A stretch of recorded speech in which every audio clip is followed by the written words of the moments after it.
Ngayon ay ang araw ng pagtuklas ng direksyon ni Johnny. Ang mga araw at mga pahiwatig ay magtuturo ng daan, kaliwa at kanan, paabante at pabalik. Sundin ang mga tanda sa buong landas.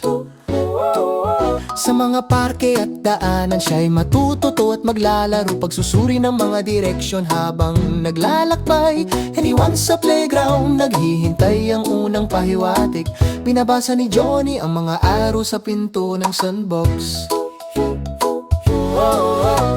Kaliwa sa mga kono at kanan sa slide, ang mga trail ng mga tanda ay nagsisilbing gabay. Papasok siya sa kagubatan, naglalakad paabante, tumawid sa troso kung saan ang mga araw ay nakaturo. Pabalik na hagbang sa mga batong maayos, sundin ang mga pahiwatig gamit ang maingat na mga paa. Diwa o kanan, alin ang daan? Diwa paabante, pabalik mabagal at maingat.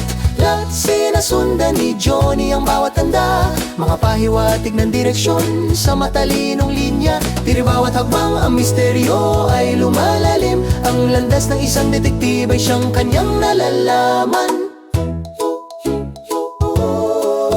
Dere sa daan ng bisikleta, kumikislap ang mga araw. Ang mga guhit na ipininta ay nagpapakita ng mga tanda. Kanan patungo sa mga hardin kung saan ang mga bakod ay tumataas. Ang isang madamong maze nagiging gantimpala. Diliwa sa loob ng maze, mabilis siyang lumiko sa kaliwa. Ang mga daan na walang labasan ay may mga lihim na pagliko. Habang pabalik at kanan na pagliko, natagpuan ni Johnny ang tamang daan. Liwa o kanan, alin ang daan? Liwa paabante, pabalik mabagal at maingat.